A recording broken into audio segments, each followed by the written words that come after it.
Hello, everybody. Hello to our guests and hello to our audience. Wow, it's 14th Oscar qualifying International Animated Film Festival, and I am really honored, and it's a great pleasure to be a host for fantastic directors and producers of short films. In today's 6 Q&A sessions of International Short Film Competition. We have 6 sets, and the first is It's a Strange World. My guests for today, for the first set, are Aleta Rajic from Bosnia and Herzegovina, the film Natural Selection. Hi, Aleta. Hello. Then we have Samuel van Geesbergen from Belgium with a movie Bill and Timmy Are Afraid of the Dark. Hi, Samuel. Zsófia Osztós from Hungary. Feel free, Zsófia, if to correct me if I pronounced your name badly. All we know is like, Hungarian and Polish languages are the most difficult languages in the world. So once again, Zsófia Osztós from Hungary with the movie Anywhere. And Paul Muresan from Romania with a movie Cradle.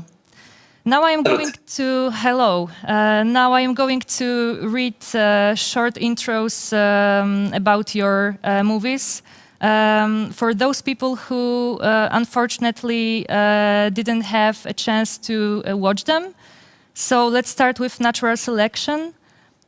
Woman Doe works as a professional exhibit at the museum in which she hangs from a wall as a dead animal alongside the rest of the trophies of the same kind. Deer and Doe Heads. Natural Selection by Aleta Rajic. Then we have Billy and Timmy Are Afraid of the Dark. Billy and Timmy, 2 children, will try to face their greatest fear, the dark. And this is a film by Samuel van Geesbergen, of course. Then we have Anywhere by Zsófia Osztós. The story is about the hardships of 2 brothers who decide to run away from the violent environment of their home. As they have to rely on each other, the conflict between them grows. And then, last but not least, Paul Muresan from Romania, Cradle. People tend to hurt each other, leaving long-lasting wounds, and this is no different amongst families.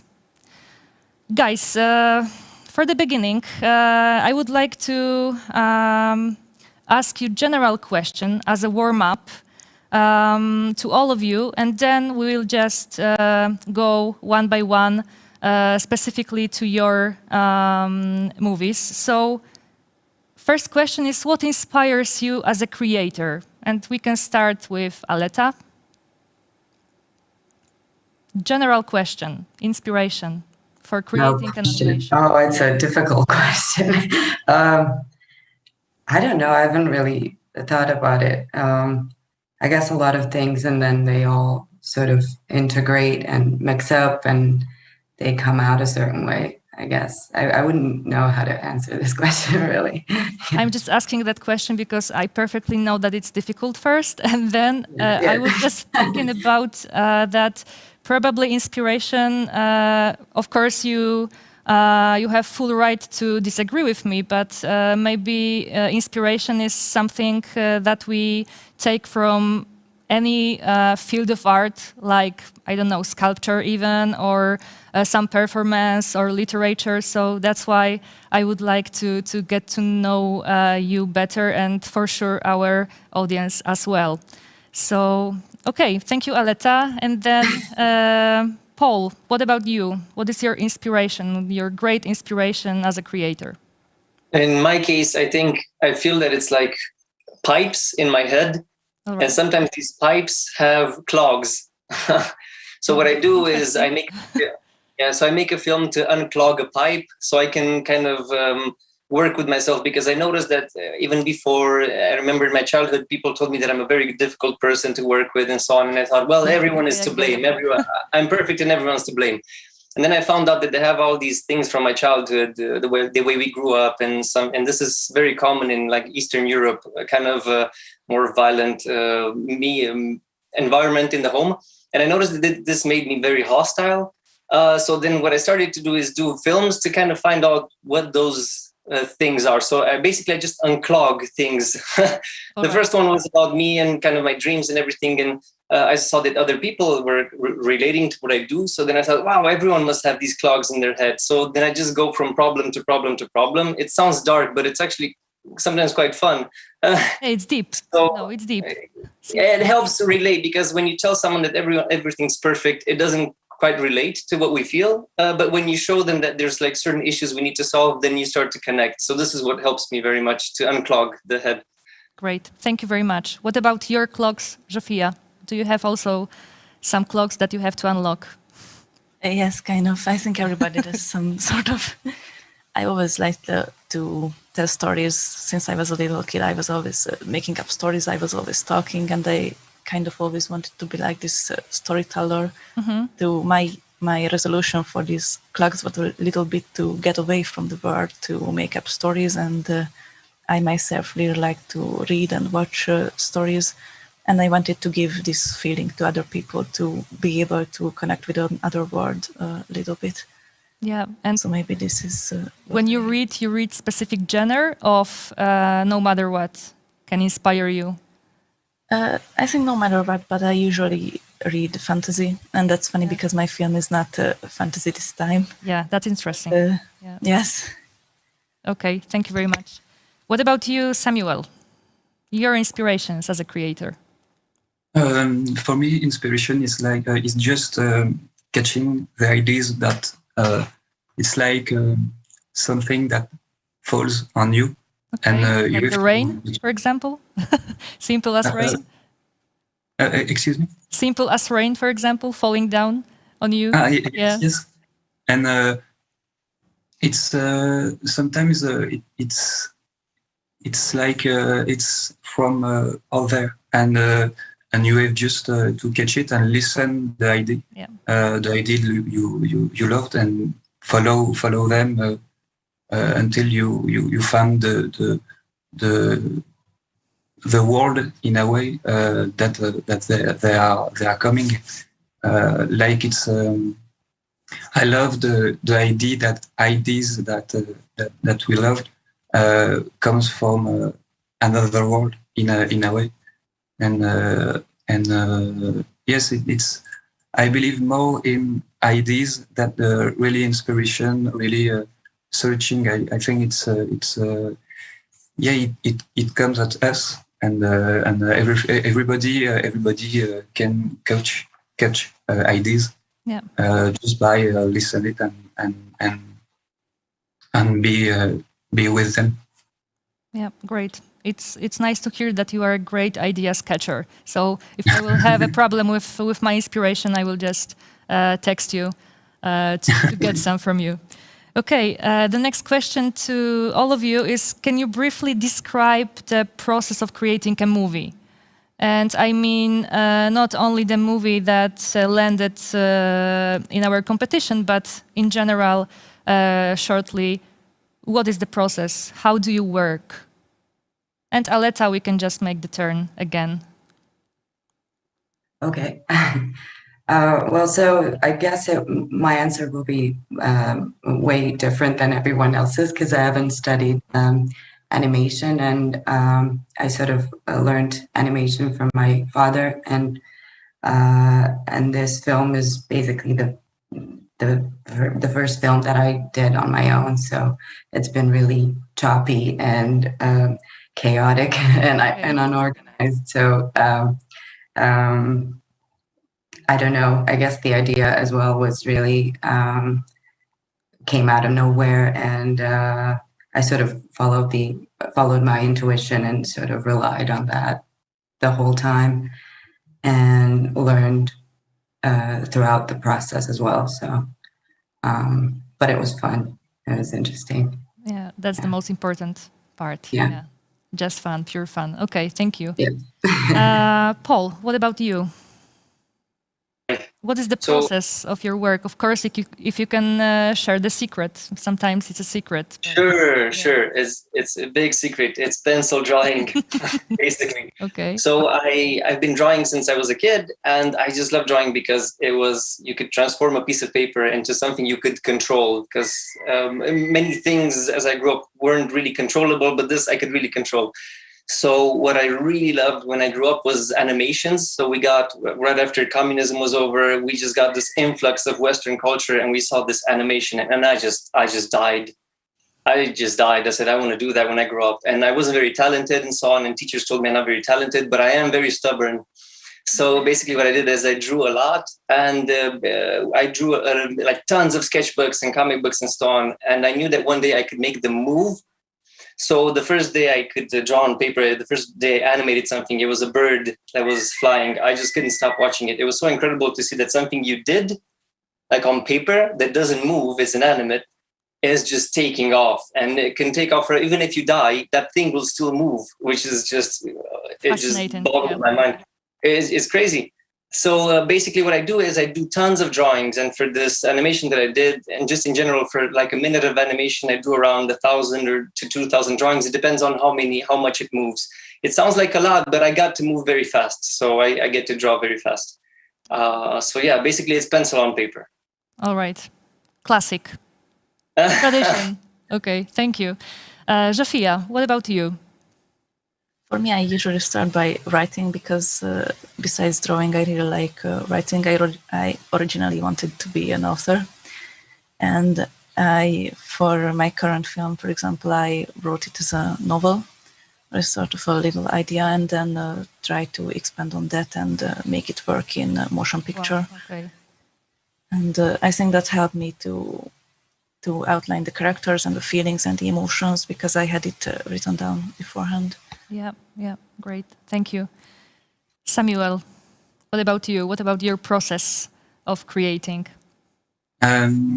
It's like I said, it's taking an idea that you love, and for Billy and Timmy, the first idea was the two little characters on a living room, and so I just draw the idea or writing the idea, and days after days, more ideas come, yeah. And you know by intuition if it's in the universe that you are creating right now, and so Billy and Timmy, like a lot of other projects, it's just notes after notes after notes, and after you see if what ideas can stay, and sometimes when you creating the movie, it's just after the end that you know what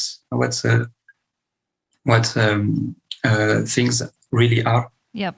It's like a non-stop discovery in a way, and I love I love working and not really knowing what it will be. I know there it will be that and that, but no the final one. Final, yeah, okay. All right, thank you. And the third warm-up question for you is: what was the most challenging, most difficult thing during working on your movie? So, Aleta, what about natural selection and the most challenging thing that you met during the process? Yeah, or there was no challenging. Oh, there were a lot of Right. challenges. Yeah. I guess just the thing I mentioned about learning throughout the process, I guess that alone is already a challenge of a sort, and also just trying to get a hold of the whole thing and think about it and work on it. I also worked on paper. Okay. And so that was really time consuming and I can yeah. imagine. Yeah. All right. Okay, thank you. Paul, what about you? I guess the most challenging, I think, was the theme. It's because there's this thing inside me that kind of rips apart daily, because I noticed that there's so much beautiful animation in the world, which is kind of a bit joyful. And I just can't seem to do joyful animation. It just, if I'm really honest, I just kind of, this shit comes out, just kind of things from the past and stuff. And I really appreciate this kind of animation. Usually festivals are filled with animations that treat problems, not how wonderful the world is. Yeah. And I was like, when will I ever be able to make an animation that kind of brings a bit of hope? I even showed it to someone and said, is there no hope in the world? When I showed them the project I did now, which is, I just feel a bit weird about the fact that I just keep doing these very dark themes. So this was something from the past. Drawing wasn't as hard as kind of every day going to the same room and just going into the same themes, and kind of like the way things were at home when we were children, and the fact that we had to, for example, in this case, protect our parents from the other parent. So this was so hard. It's intense when you see it in 4 minutes, but when you live it for 6 months, it's just, it just becomes a lot. So then you need a break from this. So I just going back to the small studio with the coffee every morning, and just kind of, okay, here we go again. So that was really difficult. Like the way up the stairs, that was difficult. You know, you mentioned darkness, and that's why our set, it's called It's a Strange World, not like It's a Wonderful World, because it's hard to know it like that. Yeah. Okay. I think these films are necessary. I think they're necessary. I think a darker film helps more than a very happy, cheerful film. I think a very happy, cheerful film can bring disillusion. I think it does much more harm. Yeah, I completely agree. Okay, thank you. Zsófia, what about the most challenging moment during creating your movie? The most challenging for me was always getting the base of the movie, like the storyline put together, because I always want to do too much, want to tell too much story. I had a lot of chapters, a lot of things I outlined in my writing that I couldn't put into the movie because I simply can't do that. Mm-hmm. And I had to balance so that the emotions are understandable, the characters are understandable, but it is also like possible to do it. So it's not too long, it's not too much. For me, it's always the hardest part. So when do you know exactly that you get your balance? It's a special feeling, like you know perfectly, okay, now it's okay, now I am satisfied. Yes, I was kind of I put it together a lot of times, a lot of different interactions with the brothers, a lot of different places, and I was always like, it's not right. Something's missing. And with the final version, I was like, okay, I think it has a beginning, it has an end. I think it has some kind of feeling to it, and I thought, okay, so this is the version I am going with. Great, thank you. Samuel, what was the most difficult? I think it was to be alone for making the film. It's not produced. I made the film on my computer, on my table in the kitchen. I made all of the things we see in the film, and it was it was a very solitary experience. To be alone in that world, but it was very. At the end, it's a very happy experience, because I was totally alone in that world, and I made what I want. And but in the other way, it's really complicated to create this film completely alone. In the credits, yep. I use pseudonyms because I don't want to see a lot of Samuel van Geesbergen. Sometimes it's kind of boring, and it's quite funny to keep that. And it was. It's a totally in a way, it's almost a guerrilla film in animation. So it was really difficult, and to be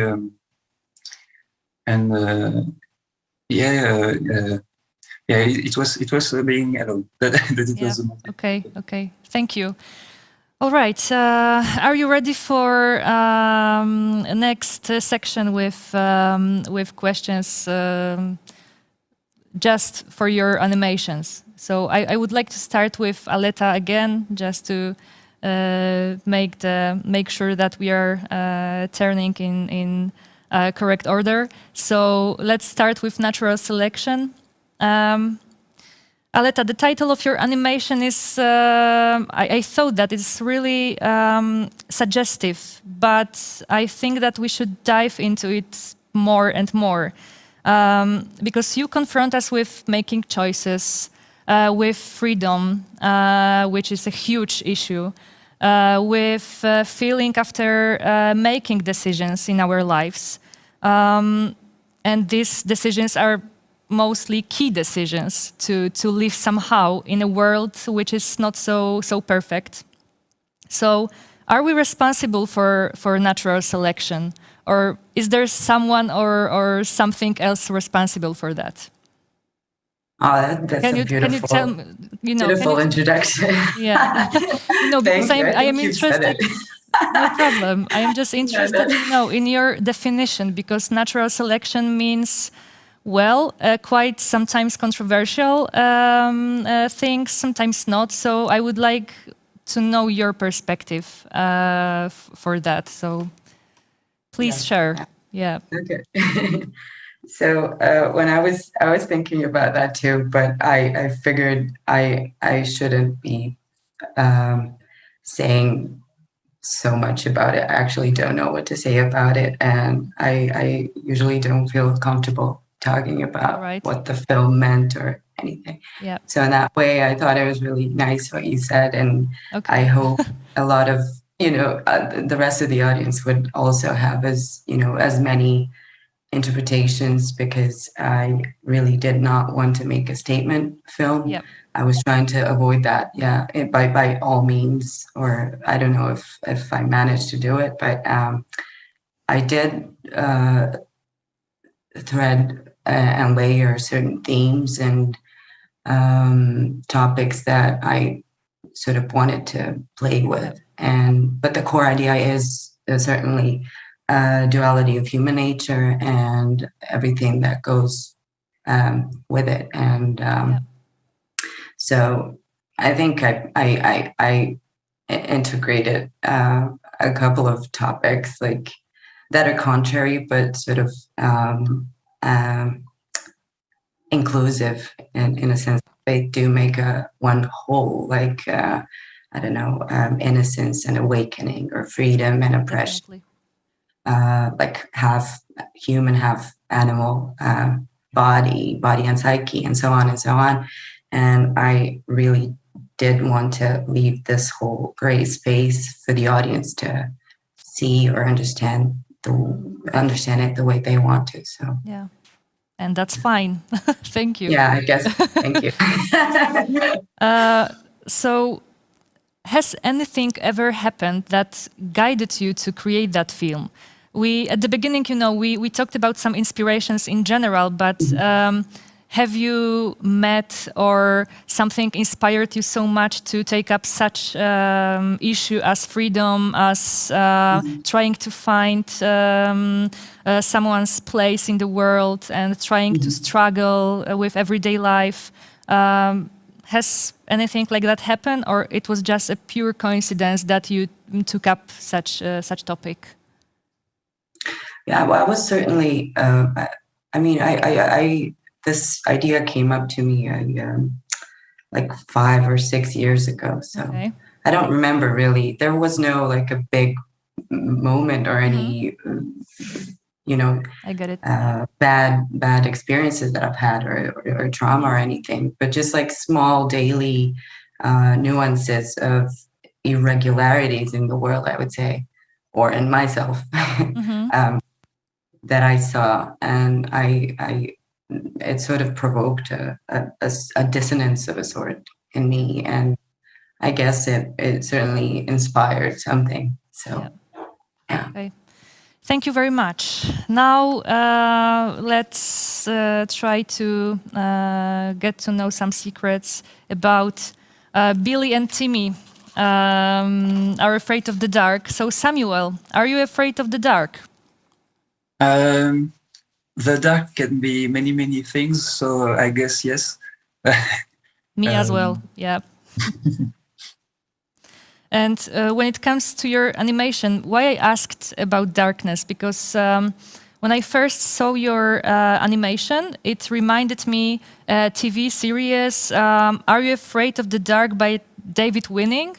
Of course, it's completely different area and different genre when it comes to psychological point of view in your animation, precisely.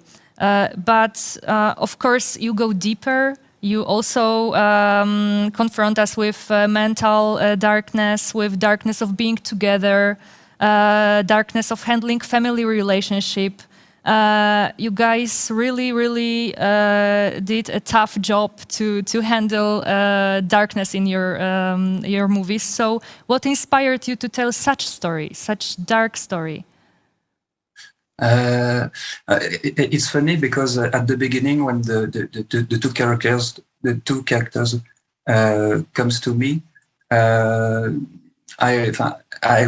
was thinking it will be an absurd cartoon of 3 or 4 minutes. Yep. I think it will be very funny and light, and at the end, not at all. But I think it was the things we create are based on an idea, but they comes in a deeper way in ourselves, even when we don't see that in first. And there was a lot of things that was happening when I made the films, and sometimes I think that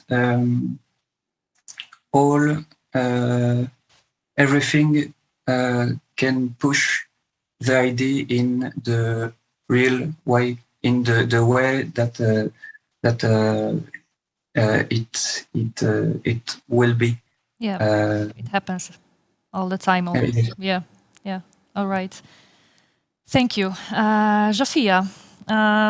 Thanks to your film, we are staying in brothers' world and their relationship, as in Samuel's work.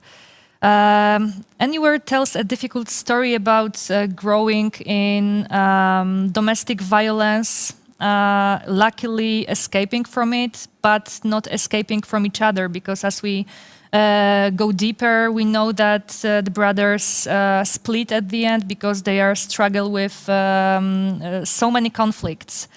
So were you inspired by some specific story while creating this movie? No, not really. I mean, not one concrete story, or not like a personal story or something like that. It was more like a general thing. And there wasn't one thing. Yeah, and you also started with writing first and then creating an animation, right? Okay. Yes. And what about techniques that you used in your animation? Can you share some details of the style of your animation, techniques precisely? Because you know the heaviness of the issue that you took up is, in my opinion, really pacified with so smooth drawing. So it's really a great contrast to deal with such difficult topic and taking for such delicate, subtle techniques. So can you share with some details? With the backgrounds, like with the word, I was specifically going for like a little bit dreamlike word, like little bit hazy, a little bit weird, but also like kind of real. Okay. And with the characters, I wanted to do this pencil sketch style a little bit. Yeah. I was working digitally throughout the whole film because I'm more of a digital artist. Yep. But I tried to a little bit recreate the like traditional pencil feeling of the characters, and I thought that the smoothness of the background and the lot of lines with the characters might be like a good contrast between the two. And basically that's what the style choices made for this reason. Very much. Thanks, Paul. Again, it's a strange world, right? So, It's a strange world. yeah, but you know, Cradle, it's not only strange, but brutal and dirty. Again, domestic violence, dark secrets, alcoholism, completely devastated family. Yeah. Yeah, but funny thing, because I also very often I am inspired by dark things, but this time, first thing that came up to my mind after watching your animation was the music. Because as in Zsófia's animation, we have tough topic and smooth drawing. You confront us with dark issue and traditional Romanian lullaby, which is so soft and is supposed to calm people, and it doesn't work because you know it turns the emotions more and more. So it reflects really effective the deepest thing from your animation. So. Was it in purpose to use this traditional lullaby, and was it first music? Like you heard that lullaby and then you came up with idea, yeah, I will use it in my animation, or first it was a picture? So this is a lullaby that was written and sung by Maria Tănase is her name, and she is really known in Romania for her music because I think she's an actress actually in how she sings. According to the song that she sings, she transforms. I can't recognize her from a song to another because she transforms into someone else. She transforms into a man. She transforms into a woman. She transforms into many people. She transforms into a spirit. So she has an incredible shape-shifting ability with her voice. And I literally, when people ask me about Romanian music that I like, usually people say that they like contemporary music. I just can't get enough of this singer. It's like she's painting with her voice and painting with the song that she's writing. Many people said that maybe I shouldn't put this lullaby because a lot of people that don't speak Romanian will never understand what this is about. I think people get exactly what it's about because it's a lullaby. So it's supposed to soothe. So I fell in love with this lullaby as I was a kid, but it never calmed me down because it always agitated me, because it speaks about these certain creatures that stay at the door, and the mother keeps telling the child that she will protect him. And she says that whenever a baby is crying, the blues comes out. Doina is the Romanian blues. It's only songs about something sad. And he says that the first time a Doina of the Romanian blues was born was when a baby cried for the first time. So this is crazy for me because I thought, wow, this is so, it's basically drawing itself. So what I did was I made this situation where, and this usually happens at home. For example, in Romania, people say, oh, you need to be, I'm sure this is all over the world, you need to be as tough as a man. But in our cases, and in many cases, the woman was the one that had to take care of the family because the man was somewhere else drinking. I'm not trying to make the man as a bad character. Things were so messed up in Romania, and I can speak for Romania. Things were so messed up. Women were supposed to do everything, and men couldn't deal with the fact that they had children. They couldn't deal with the fact that they basically a part of their life was over, and the rest of their life was supposed to be about this creature that they were responsible in bringing into this world. Yep. So a lot of them, I remember growing up, everyone was fighting, and the problem was money and children. That was it. So in this case, we see this character, she has to chop wood, she has to take care of the children, and then the crying of the child, which makes this very big smoke. It's basically the problem of the film. It's making a lot of smoke, the crying of this baby. It's annoying the father, which is he's basically inside this bottle, and he can't even see them because of the bottle he's in, and just everything just starts to become more and more dramatic. The music is supposed to soothe, as you said, but just things get more and more disturbing as they go along.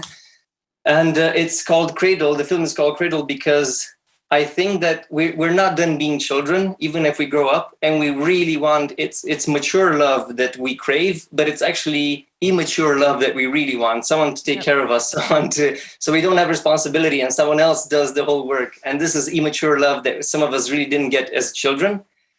Even in my childhood, remember, nobody said I love you or nobody sang a lullaby. It was just, everything was very serious. You have to do this, we give you food, you have to get good grades. Everything was like, we were born in the military, I swear.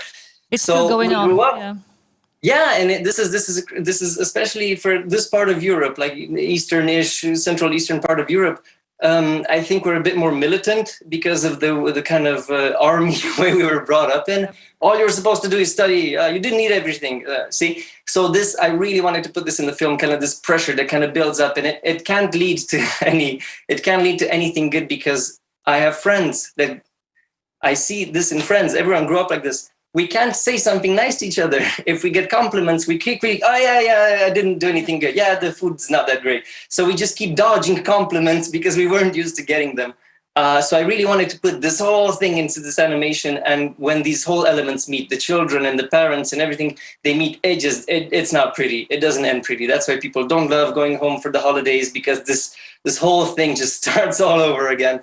So at the end of the film, we see that the father character that kind of provoked this whole thing, he's in the cradle. He wanted the cradle. He wanted to cradle back and forth because he didn't get that love. So I didn't want to make I don't want to make dad, for example, the bad character. He just had a really unhappy, just a really bad upbringing. And I really wanted to emphasize on this. There's not many psychopaths in the world, but there's a lot of sad stories that make us into very unhappy characters that bring suffering to other people if we don't spend a bit of time with these things and try to understand them. Here in Romania, it's not cool to think about sad things in the past. They're like, yeah, why would you, right? Because it was in the past, it doesn't matter anymore. It matters because right now, the past is still happening.